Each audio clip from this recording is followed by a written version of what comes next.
کئی مسجدوں میں عام حضرات نے دیکھا ہے کہ سحری کے وقت اعلان ہوتا ہے کہ حضرات کھانا پینا بند کر دو،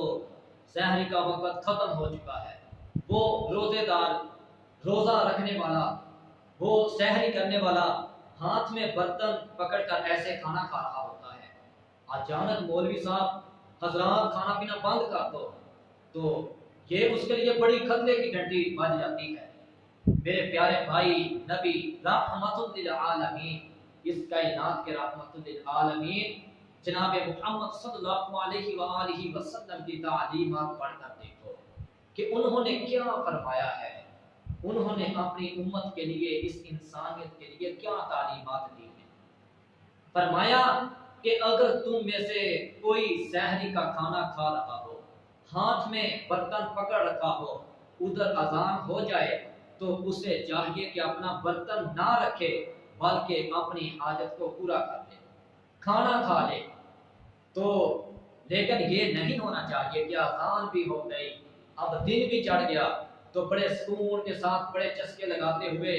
یہ ٹائم ضائع کرتا جا رہا ہے۔ نہیں، ذرا تیزی کے ساتھ جلدی جلدی کھانا کھا لے، جو ضرورت ہے وہ پوری کر لے۔ اللہ تو دلوں کو جانتے ہیں، ان اللہ لا ينظر الى صورکم واموالکم، اللہ تمہارے مال کو، صورتوں کو نہیں دیکھتے، ولکن ينظر الى قلوبکم واعمالکم، اللہ تو تمہارے دلوں کو دیکھتے ہیں کہ تمہارے دلوں کی نیتیں کیسی ہیں، تمہارے اعمال کیسے ہیں۔ جو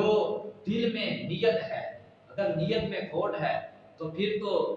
اجر نہیں ملے گا، اگر نیت درست ہے تو پھر انشاءاللہ اللہ کے ہاں آپ کو ضرور اجر عظیم اللہ سبحانہ و تعالیٰ فرمائیں گے۔ اور اسی طرح نبی اکرم صلی اللہ علیہ وآلہ وسلم کا یہ بھی فرمان ہے کہ جب تک میری امت سحری میں تاخیر کرے گی اور افطاری میں جلدی کرے گی تو خیر پر رہے گی۔ میری امت جب تک سحری میں تاخیر اور افطاری میں جلدی، تو یہ امت خیر پر رہے گی۔ تو جو افطاری کا ٹائم ہوتا ہے، اکثر مسجدوں میں جو سورج بھی غروب ہو جاتا ہے تو 5-7 منٹ بعد جا کے اعلان ہوتا ہے کہ حضرات اپنا روزہ افطار کر لو، ٹائم ہو چکا ہے۔ افطاری کے وقت بھی جلدی کیا کریں، نبی صلی اللہ علیہ وسلم کا فرمان ہے سحری میں تاخیر اور افطاری میں جلدی کرنا، یعنی کہ جب ٹائم ہو جائے، سورج غروب ہو جائے، اذان کا انتظار نہ کیا کرو۔ اب کئی مسجدوں میں جو 5 منٹ پہلے، 5 منٹ بعد میں، کوئی 15 منٹ بعد اذان دے رہے ہوتے ہیں، کوئی ایسے علاقے ہیں کہ جہاں اذان کی آواز بھی نہیں آتی، کوئی ایسے گاؤں ہوتے ہیں، تو آپ اذان کا انتظار کرتے کرتے، اور کئی لوگوں کا یہ خیال ہے کہ بھائی ابھی روزہ افطار نہیں کرنا، یہ وہابیوں کی اذان ہے،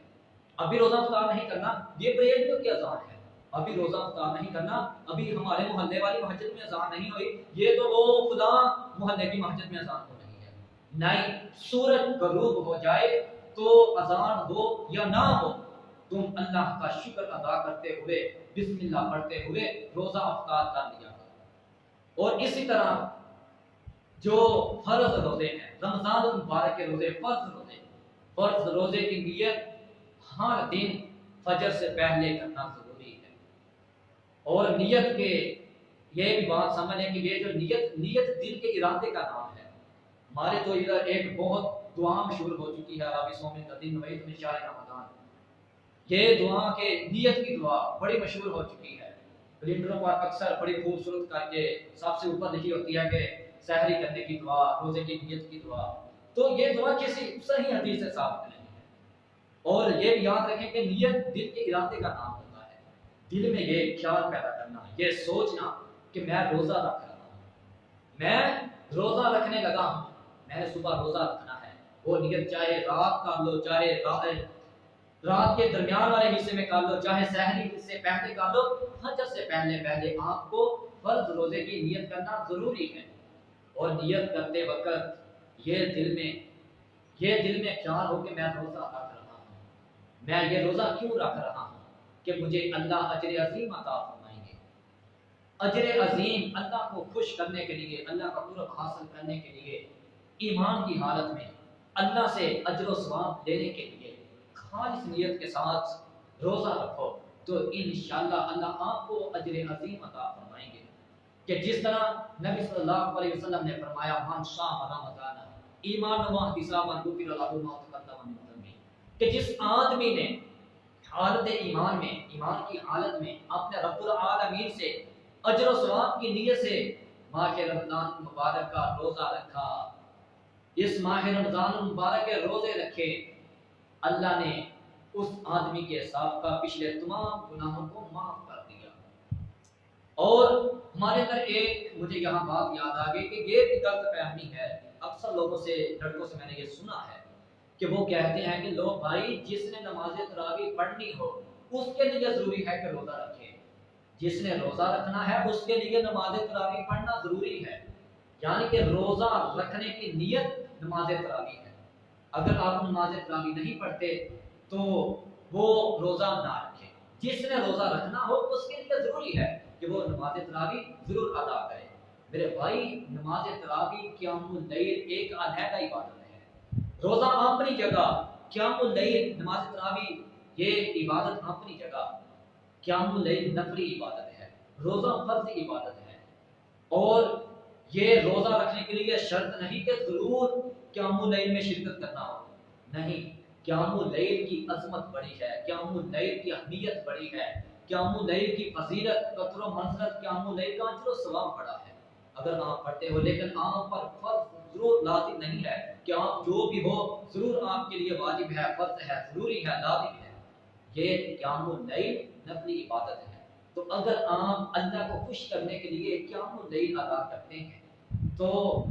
آپ کے لیے قیام اللیل ادا کرنے والوں کے لیے کیا حکم ہے؟ فرمایا من قام رمضان ایمان و احتسابا غفر له ما تقدم من ذنبه، جو رمضان کی راتوں میں اللہ کو خوش کرنے کے لیے قیام اللیل میں کھڑا رہا، جس نے قیام کیا اس کے بھی پچھلے سابقہ تمام گناہوں کو معاف کر دیا جاتا ہے۔ واہ سبحان اللہ، کتنا اللہ کا اجر ہے۔ تو یہ بات یاد رکھے کہ جو کوئی بیمار ہو، مسافر ہو، یا جس نے جو روزہ رکھنے کی طاقت نہ رکھتا ہو، اگر وہ قیام اللیل ادا کرنے کی طاقت رکھتا ہو تو وہ ضرور نماز تراویح میں امام صاحب کے پیچھے جماعت ضرور قیام اللیل میں شرکت کیا کرے انشاءاللہ۔ اگر آپ کی نیت خالص ہوگی، اگر آپ اپنے رب کو راضی کرنے کے لیے مسجدوں میں آ کر قرآن سنیں گے تو اللہ آپ پر بڑے راضی ہوں گے، اللہ آپ کو کل روز قیامت کے دن سلامتی کے ساتھ جنتوں میں داخل کر دیں گے۔ اور اسی طرح اکثر ہمارے اندر یہ بھی غلط فہمی ہے کہ جس کو احتلام کی صورت واقع ہو جائے، احتلام ہو گیا ہے، سحری کا وقت آ چکا ہے، تو اب تو احتلام کی حالت میں ہے، احتلام واقع ہو گیا تو اب کیا کریں؟ غسل کریں تو ٹائم جاتا ہے سحری کا۔ میرے بھائی پہلے سحری کا کھانا بڑے اطمینان سکون کے ساتھ کھائیں۔ اگر احتلام ہو جائے، احتلام کی حالت میں آپ بڑے سکون کے ساتھ سحری کا کھانا کھائیں، اس کے بعد غسل کریں، اللہ کی بڑائی بیان کرنے کے لیے مسجدوں کی طرف جا دیا کریں۔ اور یہ کوئی سختی نہیں ہے کہ لوگ احتلام ہو جائے تو پہلے پاک ہونا ضروری ہے کیونکہ سحری نہیں ہوتی، روزہ نہیں ہوتا، نہیں، اگر ٹائم نہ ہو سحری کھائیں بڑے سکون کے ساتھ، سحری کا کھانا کھانے کے بعد غسل کریں، اس کے بعد اللہ کی بڑائی نماز ادا کریں۔ اور اسی طرح اب روزے کی حالت میں